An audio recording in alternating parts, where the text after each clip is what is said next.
From years of anxiety to warrior and mentor, Bradley Robinson created the Anxiety Project to help you end your anxiety naturally. Let's mold the new you and let's end anxiety together. Hello, welcome to episode 239 of the Anxiety Project podcast. I am Brad Robinson. Today, I have a guest, Dr. Sean Sullivan, a licensed clinical psychologist and founder and CEO of One Perfect, a mental health and wellness platform that delivers personalized mindset shifting experiences called shifts. Now, I'm sure, well, if you're a human being, we all get caught in a negative emotional state. And some people are really good at shifting their emotions more than others because they've practiced it more and more. But that's the thing. How do we practice these mindset shifts? We need the right tools. We need to know from someone who's a professional, but also who has experience shifting their mindset to really undertake this disciplinary action. So I think when you're shifting your mindset, you're moving from this a negative state into a more I'd say you're looking at the experience from a different perspective. So you're in this negative emotional state, but how can we start to view this state as an opportunity rather than letting it overtake you and falling into a hopeless pit? So Sean is here to talk about how we can shift our mindset, and really we talk about his app and why this app is really useful for shifting your mindset. Now, Dr. Sullivan began his formal psychology education at Harvard University and completed it with a psychology residency at the University of Texas Health Sciences Center and postdoctoral training based at the University of California. He has since been featured extensively in national and international publications, including the New York Times, Forbes, and Huffington Post, to name a few. So today, I get to pick his brain about mindset shifting, and he's going to teach us how to shift into a better state of mind anytime with something he developed to solve this global unhappiness problem. So let's get into it. Here is Dr. Sean Sullivan. Dr. Sean Sullivan, welcome to the Anxiety Project podcast. I'm really excited to have you here today.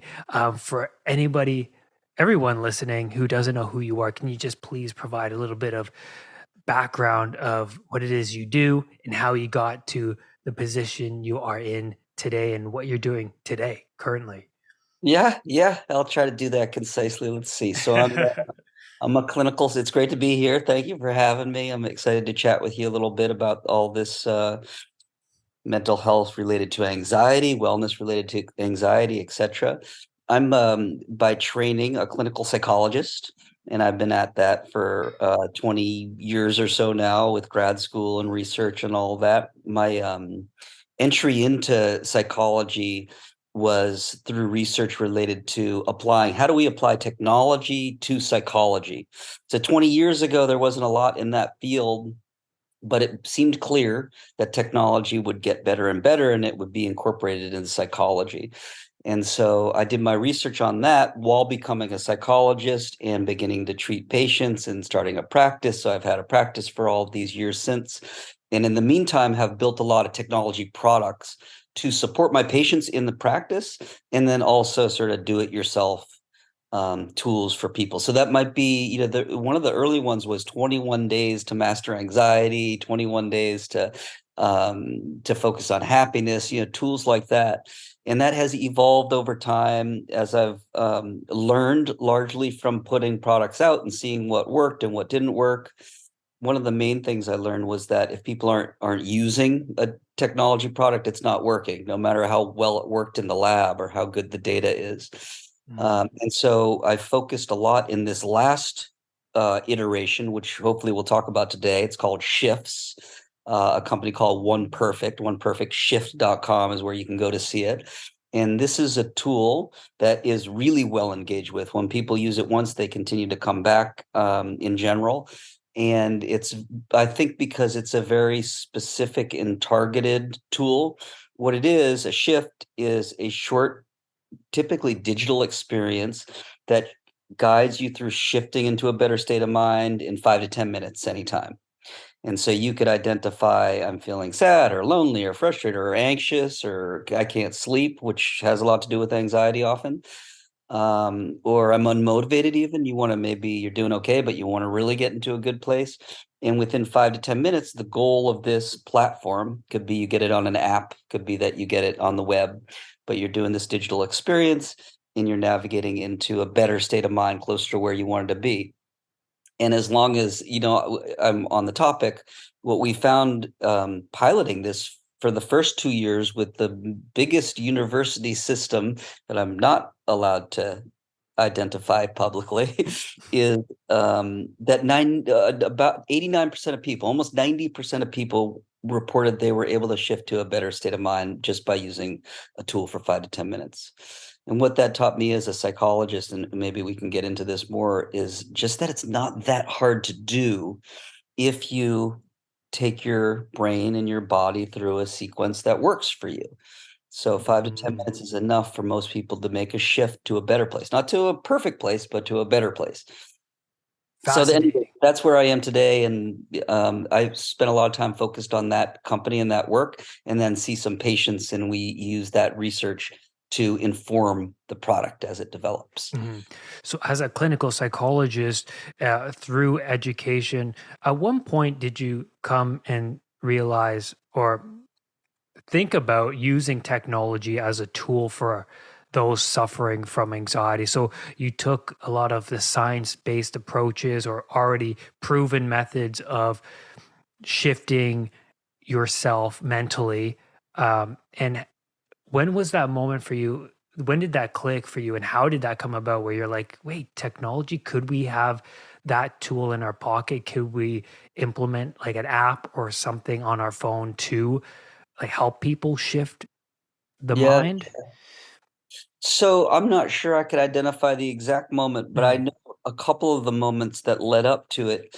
I did an internship at the mindfulness-based stress reduction clinic, which was at University of Massachusetts Medical School, and that was founded by John Kabat-Zinn, who's really responsible for a major amount of research on mindfulness. And mindfulness is very connected to stress reduction, which overlaps with anxiety reduction, right? So I learned how much powerful information and skills were out there to share this. And then on the other side, as I mentioned before, I think all of us were seeing, if we were alive and old enough 20 years ago, that technology was beginning to kind of make an impact. And how could we share that knowledge that's clearly there in a way that's streamlined through technology where it's really scalable? Became a mhm, question that I thought, oh, now I'm not sure. The shift concept took a while to come, and that really is just, it's a way to frame, getting into a better state of mind, right? Meditation is one way to kind of talk about how you could use tools to get into a better state of mind. So yeah, it happened over time, and I talked about before, a lot of trial and error around what worked and didn't work. If the frame isn't right, for what you're trying to share, then people won't use it. And so mhm, a lot of it is, how do you talk about it in a way that resonates? mhm. So, when someone comes to you, Sean, um, and when they're feeling hopeless, when they're really suffering, they feel stuck. They've been practicing the same pattern of living for a long time, the same pattern, the same mind or the same story keeps playing out in their mind. Where do you go from there? Do you ask the right questions, or do you get to know their background, or like what do you start to do to help someone who's like just hopeless, Sean? Where do I go? Yeah, yeah, yeah. So let me kind of, what happens in my mind is I break it into kind of two categories. And one category is the really sort of catatonic, can't get out of bed, deeply depressed. Maybe it overlaps with anxiety, but just really can't care for yourself appropriately. In that case, a lot of people a good percentage of those people would need like real support, ongoing support, maybe inpatient support, where they're getting 24/7 care and they kind of can get nurtured back to health. And so, and I've worked in those environments. In my practice, it tends to be a more traditional psychotherapy practice where people come once or twice a week historically. And so if you're able to, like, let's say the other group is you're able to actually get to therapy. You've decided I need some help, and you're in a place where you can do that and you motivate yourself to do that. So you kind of have cleared that hurdle. And so if you do get in my office, I really love the question. It relates a little bit to what we talked about before for me, in terms of one of the insights that came to me that made me realize, oh, this is not as hard as it looks, right? And the reason that I realized that is, in my first 10, 15 years of doing therapy, there were very few times, I mean very few, 99 plus percent of the time, when someone came into the office and we sat down and we began to engage, um, within 5 to 10 minutes, we were in a good place together in that room. We were in, I found, in thinking about it, that what's happening is that, there's this setting where we have this intention to address an issue or a set of issues. And we're coming in and we're going to work on it together. And I'm bringing, myself, my presence, my knowledge. But really what's happening over the course of that first 5 to 10 minutes is that we're syncing up. There's a lot of research that our brains sync up, these mirror neurons. We reproduce the emotional experience of the person that we're with. And what I noticed in those 99 plus percent of times is that we came into a good place together naturally. We're hanging out, we're usually having some laughs. Oftentimes, someone's bringing in whatever struggles are very present from that day. We have our treatment plan or whatever we're working on, but it's like, what happened? What's going on right now? So it's what's present, and then we shift together naturally into a state of sort of a collaborative presence, for lack of a better term. And so it was from that recognition that I saw, oh, if you are the type of person that you just described, or let's not say the type of person, you're a person who's in that place in their life with the anxiety or the frustration or the sadness, the depression, and you're able in 5 minutes to hang out with someone and be in a good place for within 5 minutes. um, and we might drop into much deeper work for the rest of the session, where you are sad and you're really, working through emotions. But that nugget of, no, you actually are able to be in a good place because you prove it to yourself every week when we sit down together, was a really Mm, powerful insight to me. And it's evidence to the person that I'm working with that they have this skill set implicit in themselves. And so now we have, okay, I can do this, but most of the time I'm this. Now let's work from there. And that's learning the skill, mm, identifying when the moment comes up, that trigger out of the presence and into the anxiety, into the depression. mhm, Uh, mhm. yeah, that maybe that's a good place to kind of continue the conversation from. But that was an insight. I said, that's crazy, man. People are coming in their worst place, and Mm, within 5 minutes they're okay. The anxiety that they're talking about that lives with them in the rest of their life has taken a break. Not mm, really because of me, it's more because of the intention they came in with and the expectation, I think, that setting affords them. mm. So once you've proven to yourself that you can spend time in the good place, now you have I think what we could call a sort of a target for where you want to move to. That's fascinating. Would you word it like state anchoring? Like a like it's this expectation that you speak of. Where do you think it's coming from? Do you think it's coming from because they were lonely or not heard or not understood by other people, and then you could like, or is it the lack of human to human connection or missing out on that? Yeah, I guess that's the best Yeah. way to put it. Would you say it's like Yeah. that?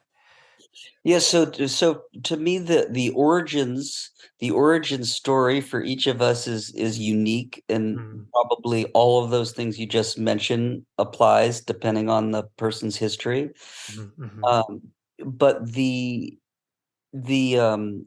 reality, I think, for all of us that's shared is that the anxiety, if that's what we're talking about in this case, it could be depression, it could be anything, is Mhm. produced in any given moment, regardless of that background, by the internal experience that's occurring.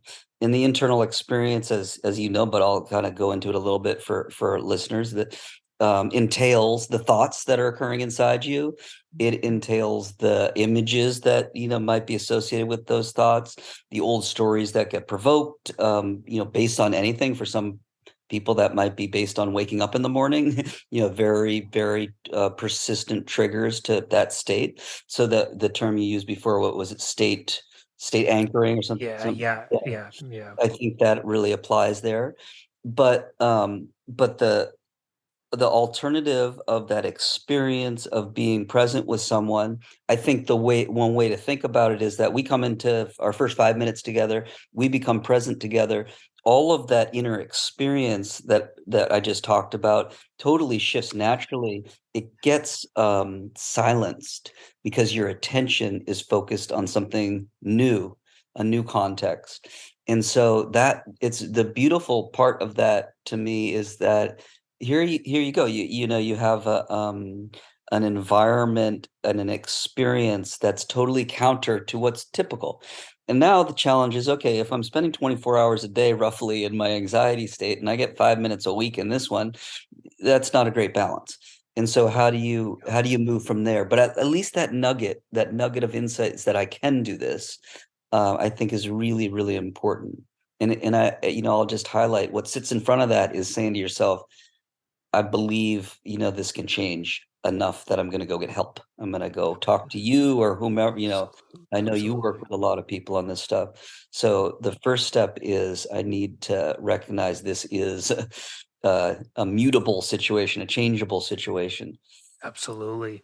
No, that it very well said, Sean. I think for me, when I used to suffer from anxiety, I just remember being so damn internal, right? It's just I was so focused inside and not present, not mindful, not caring about, the people around me, putting everything on the back burner. A lot of the time I was in like this depersonalization, walking around, not paying attention to things. Like one time almost getting hit by a car because I'm just so laser focused on like All inside. all inside, absolutely. So that resonated with me when you said that. I was like, that makes sense. It was like you're bringing their attention from this internal state outwards into this.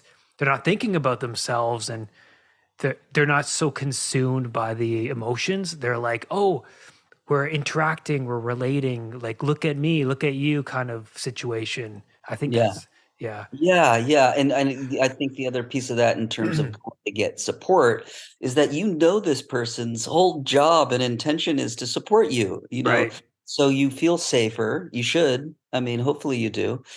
Um, Yeah. so that makes it a lot easier for the average person to be a little bit more sort of vulnerable and Mhm. connected.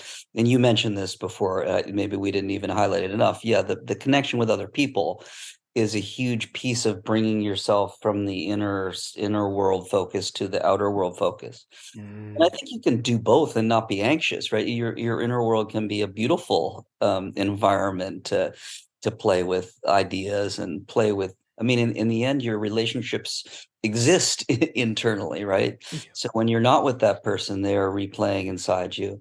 So Yeah. the real value of doing this kind of work over time would be that kind of gets internalized so that inner experience starts to shift a bit consistently.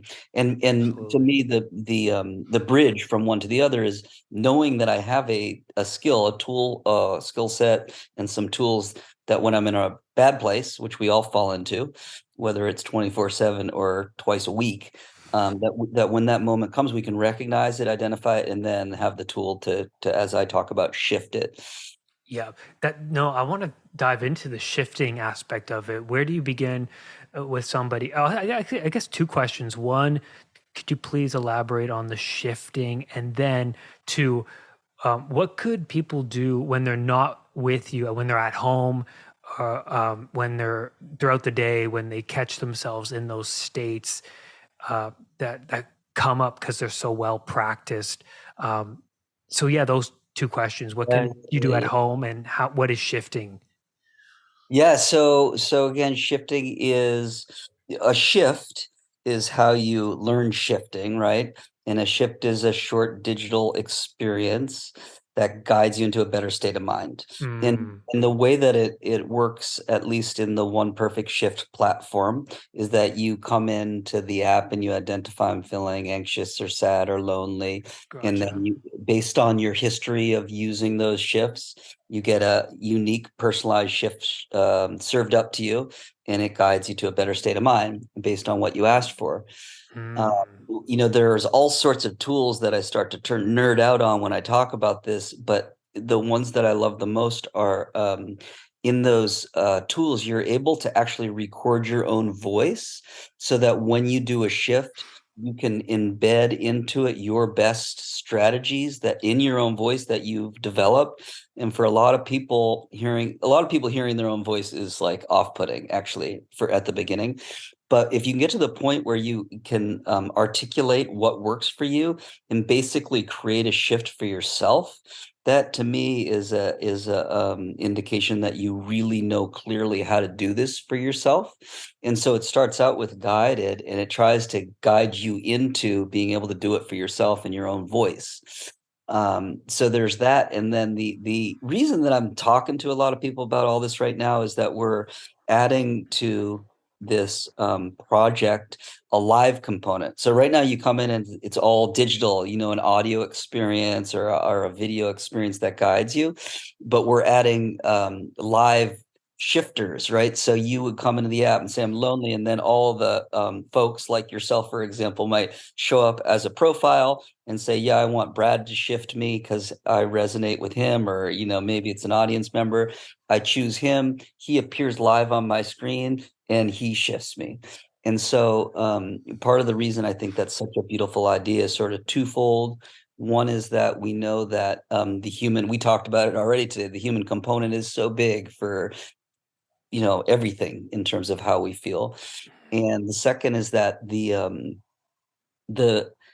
value of giving someone that experience to you, the shifter, is the research suggests it's even more benefit than the person who's getting shifted is. So if you're not only are you shifting yourself as you shift someone else, right? Because you're going along with them, but you're contributing to another human's life here, and that the benefit we personally get from doing that is proven, and it's enormous. It's a little bit counterintuitive to people that when you give you get, but all of this ties together really nicely. And my fantasy is that if we had a volunteer requirement for worldwide, it would be give 5-10 minutes of your week to teach someone or to guide someone into a better place. You do that, you get benefit, they get benefit, we all learn how to do this. mm, Uh, mm, so that's sort of maybe the first part of that question. And the other half is you can go, One Perfect is the name of this company. So oneperfect.com is sort of where we have the introduction and share with organizations and universities how they can subscribe to this for their communities. But oneperfectshift.com is where you can go as a user who just wants to shift for free and or get personalized shifts, which you subscribe to and pay for on the apps. So those are really the two places, and you can do it as little or as much as you want. What very recent research that's come out that we've seen has shown is that if you do this kind of thing like 5+ minutes a day for 30 days in a row, we're seeing actual physical brain changes occur that correlate with reducing anxiety, if that's what the target was.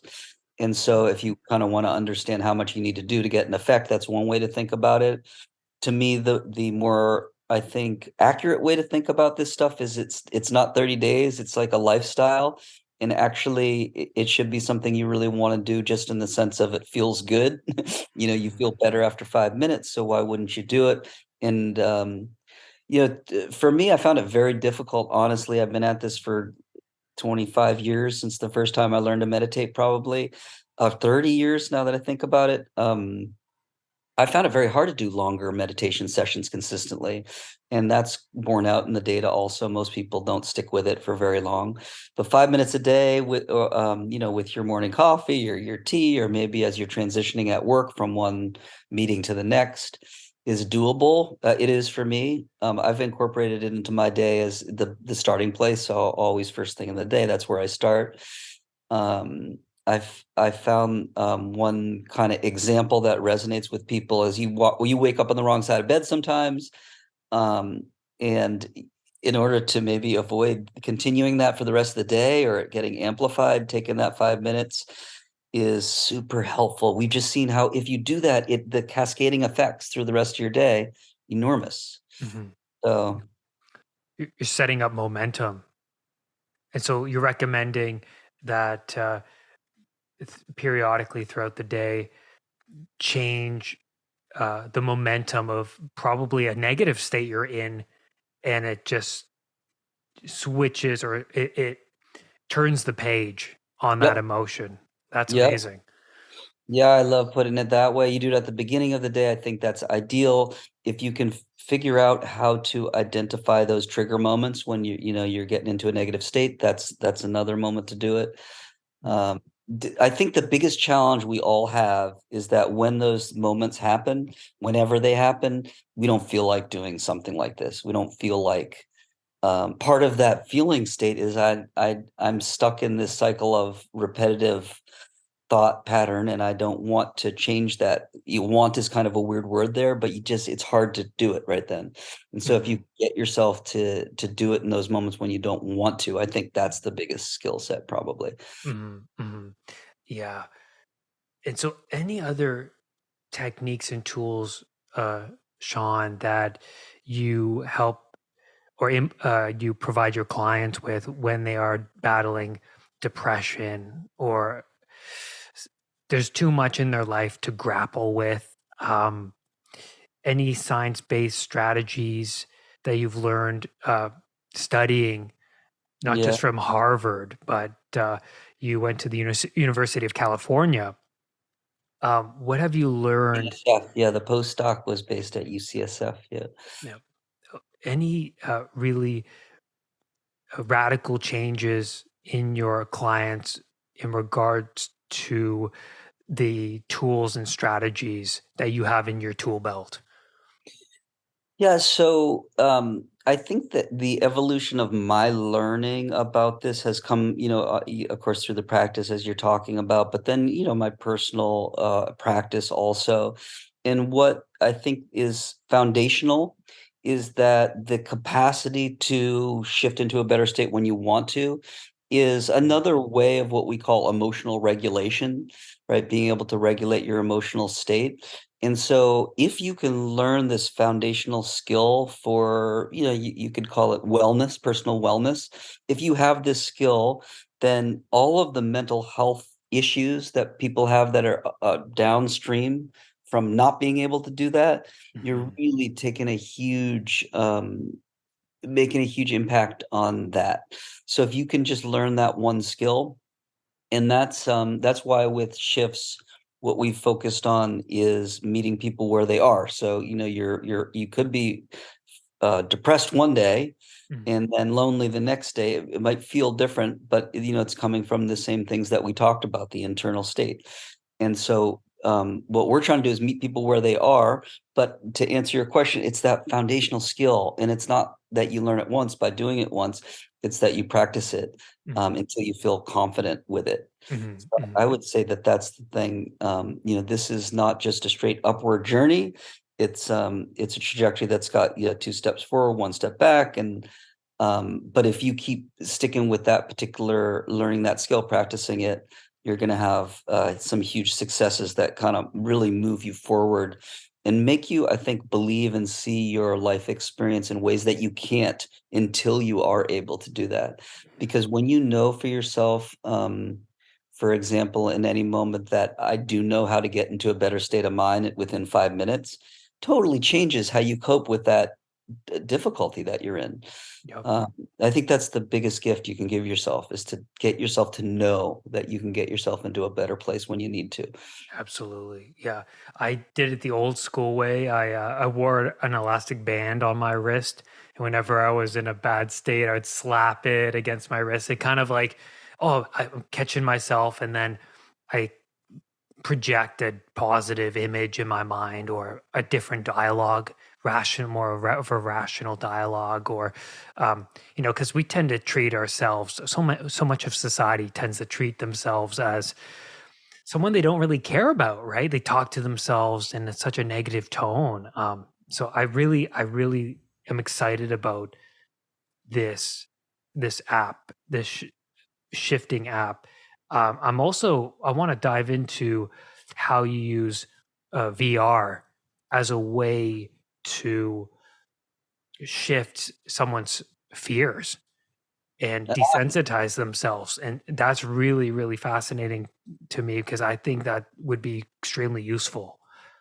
Yeah, yeah. So this one's interesting because we were talking about earlier, my original research was related to applying technology to psychology. And there wasn't as much back then, 20, 25 years ago. But what there was actually was virtual reality research on this anxiety issue.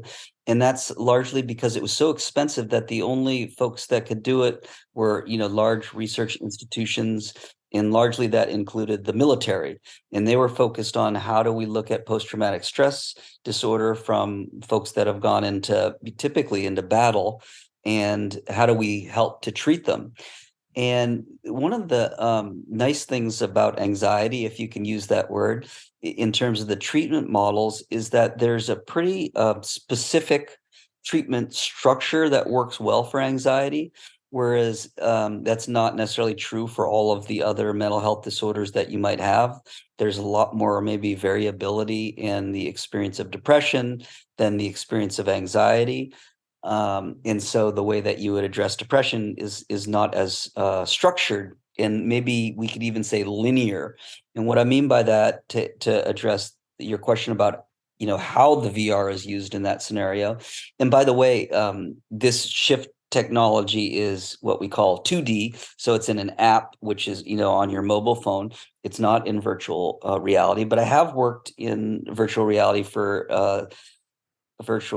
psychology companies before, and directed their psychology and developed those products. So I do know a little bit about that. I have a little background in it.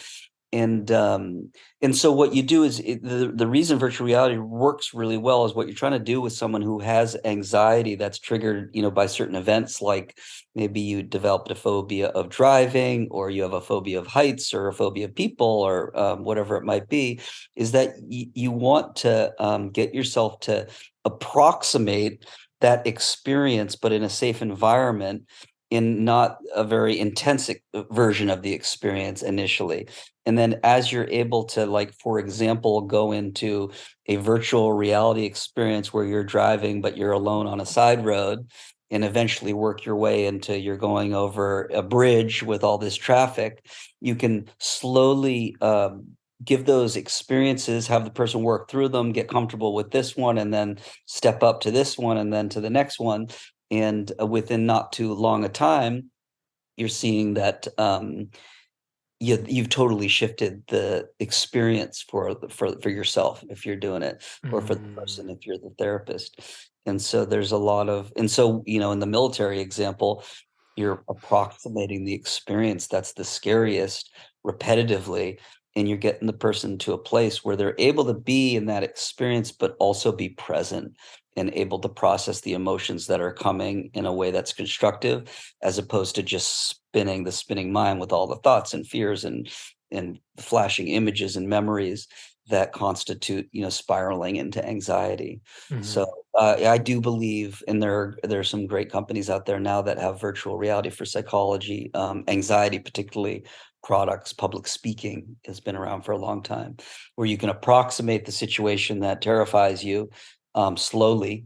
And in the same way, in some ways that we're talking about shifts, repetition, breeds change. And so you keep doing it and you get there. And with that example, it doesn't take forever. I mean, it's Mhm. person to person, but it Mhm. doesn't have to take a long, long time. Mhm. So that's so fascinating that you're putting the client into a situation via virtual reality. And you are, I guess, essentially making them bored. You're making them experience the situation that they're fearful of until their amygdala calms down and gets bored of that situation. Then you can move up a level that's a little bit more intense. Is that right? And then a little bit more Yeah. intense. Yeah. Yeah, your physiology will acclimate to the experience if you sit in it long enough, and it's Amazing. not a fun experience. But when you're doing it with a therapist who's, there to support you and you're titrating up slowly enough, Mhm. it's manageable, it's emotionally manageable. Mhm. And if you have horrible experiences like war experiences, then this takes some time. But yeah, I like the way you put it. Just Mhm.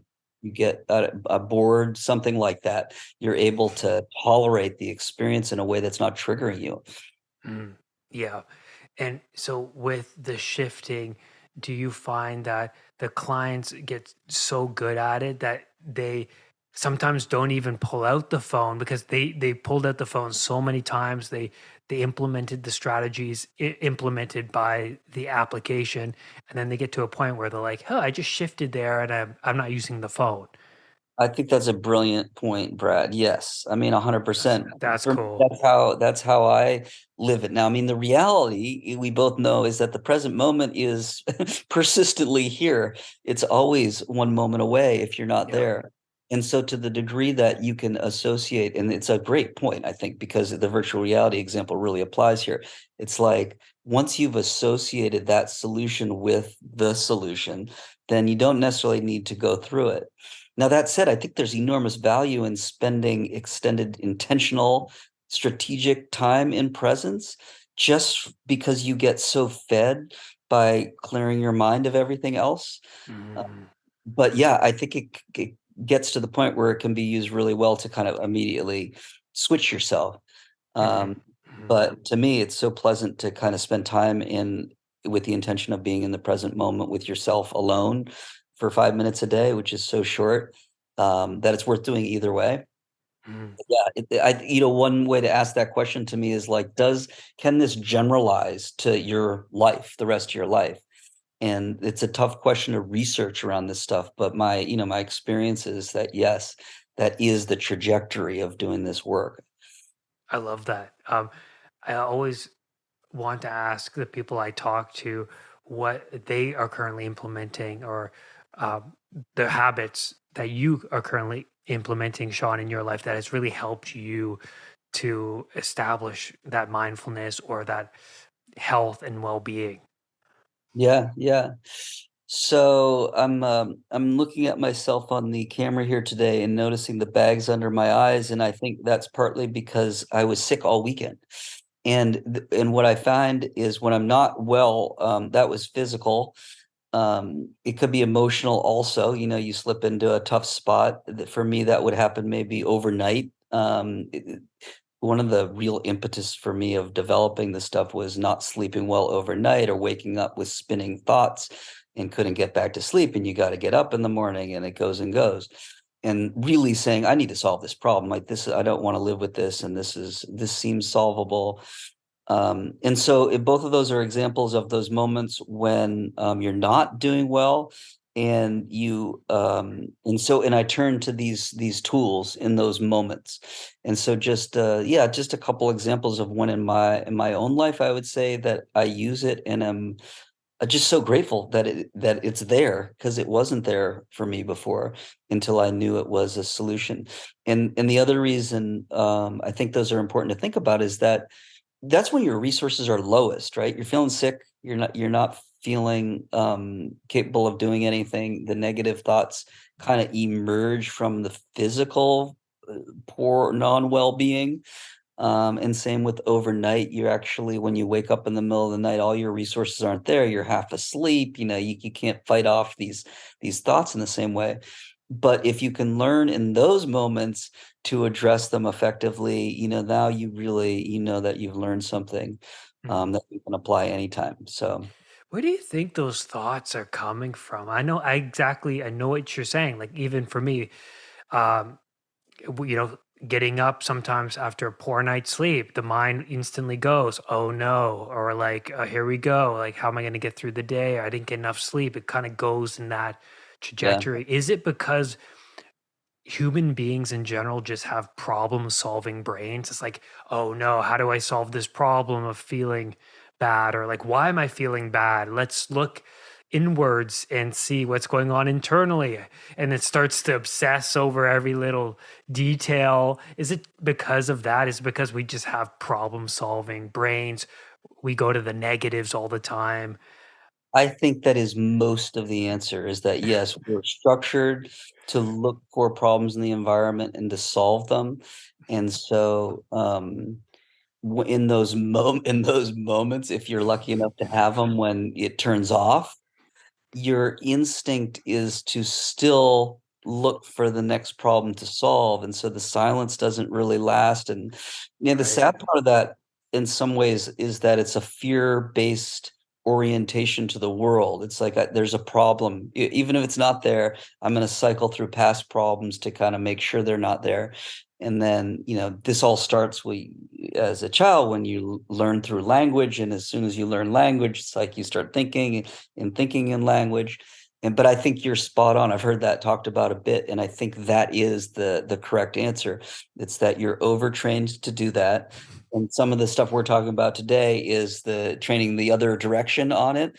Of it's okay, just give yourself the experience of being at peace for a minute at a time, and you'll see your brain and body constructed of 30 trillion cells. You're just a bubbling sort of genius of a miracle. It can take that information and really incorporate it. So you don't need to understand everything, but getting the experience of being in a good place for a minute at a time, it shifts so much about your life. But Mhm. yes, that would be my answer if someone asked me. So it's like, and then that's the question that's the question that is the foundation of today's podcast is like, well, how do we change that state of mind when it starts to go down that path? And we just talked about that, like shifting from one negative state to one that will help reach your better self, Yeah. essentially. Yeah. Well, I actually love also that you brought that up towards the end here because just knowing that, right, about yourself when something comes up, that this is actually a very natural human instinct, whatever we want to call it, pattern, and is a very helpful thing to know because that takes some power away from it. It's like it's not real, it's searching for something real, maybe. And I think you're an expert, right, with CBT and all those ways of approaching this stuff. So, and that's embedded in that concept is, um, it is your thoughts that are going to cycle, and it's natural to have those thoughts. And now it's also possible to learn skills that can redirect them in trajectories that are going to get you feeling better. Yeah. Yeah. I know. I love that. And I think for me, I want to know before we conclude our conversation, Sean, any throughout your career working with the people that you've worked with, people who really are in dark, hopeless places, any insights to that really stood out for you, big moments where you're like, oh, this is, I see the commonality between everybody I'm working with. Do you find that everyone that comes in, there's always a pattern of that mindset or how you want to look at Yeah. it? Anything that stands out to you that you're like, oh, wow, this is, Yeah. Yeah, so two things come to mind, not to be overly redundant, but the first was something we talked about earlier, that first 5 minutes, everybody's able to come into a better place than they were um, when they walked in or when they decided, "Let's start therapy." And so that's common across people I've seen. We're all capable of finding presence in a present environment. And what was the other one? I don't know. It'll come back to me. Yeah. So yeah, I love that we all have the abilities to be mindful, to separate ourselves from, you're not the story that's playing out in the mind. You can be more than that. There's more Yeah, to it, yeah. right? That's just someone's narrow perspective, would Yep, you yep. say? Yeah. Yeah, and I actually the other piece of that I was thinking about, is that no matter what people come into therapy with, and this isn't totally universal, but kinda universal, is that it turns into relational issues. So it's usually something having to do with something with another person that you're going through. It could be loneliness or, like, lack of another person, but that tends to also relate to human to human. So we're very social creatures, even if you feel like you're an introvert and that's not how you identify yourself, or that's not in your sort of personal personality profile. That other people, maybe it's how they judge you, but it's really your relationship to others. It's important to understand, helpful probably to understand that we live in relationship to other people, even if we don't want to, if you think you don't want to. So you Yeah. come in because you're having a hard time at work, but what's a hard time at work? Well, it's people, or Mm, it tends to go back to the home life and to the people. yeah. Um, Yeah. No, I love that. I think that is a perfect place to conclude. yeah. Dr. Sean Sullivan, I am thankful and grateful that you're here and to share your wisdom. And I learned a lot today. Thanks so much, Brad. It was great talking to you. That was fun. It's And great talking yeah, to let's you. talk again sometime. I'd love that. Thank you. All right, bye bye. Brad's powerful anxiety recovery program is now available at unpluganxiety.com. The Anxiety Project program is downloadable and puts the power of anxiety recovery in your own hands. Visit unpluganxiety.com for more details. Recovery starts now.